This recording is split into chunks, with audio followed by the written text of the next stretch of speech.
আৰম্ভ হৈছিল মাথো এটি মৃদু অনুভৱেৰে জান বৰষুণৰ আগমনী বতাহে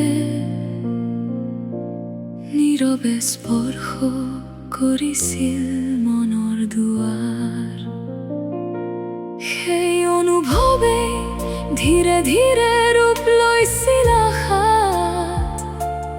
আশাই আকৌ এটি নীৰৱ চিন্তাৰ জন্ম দিছিল। চিন্তাই ৰূপ লৈছিল এটি সাৱধান শব্দত, আৰু সেই শব্দ ধীৰে ধীৰে গৰ্জি উঠিছিল যুদ্ধৰ আহ্বানৰ দৰে।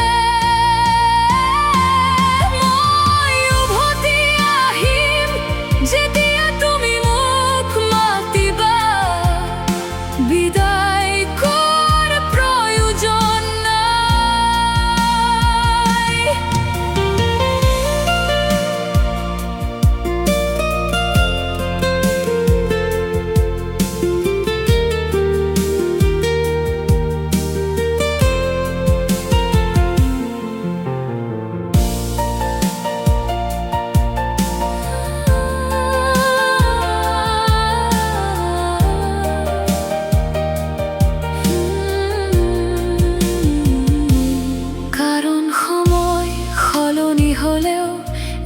কোনো নতুন কথা নহয়, এই পৃথিৱীয়ে ইয়াৰ আগতো বহুবাৰ এনেকৈ ৰূপ সলাইছে।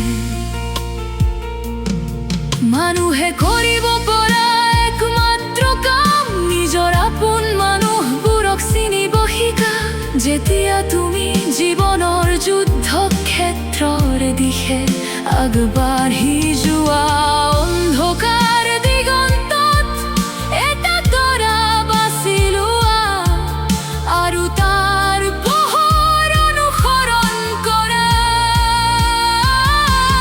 তুমি উভতি আহিবা যেতিয়া সকলো শেষ হ'ব, বিদায়ৰ কোনো প্ৰয়োজন নাই।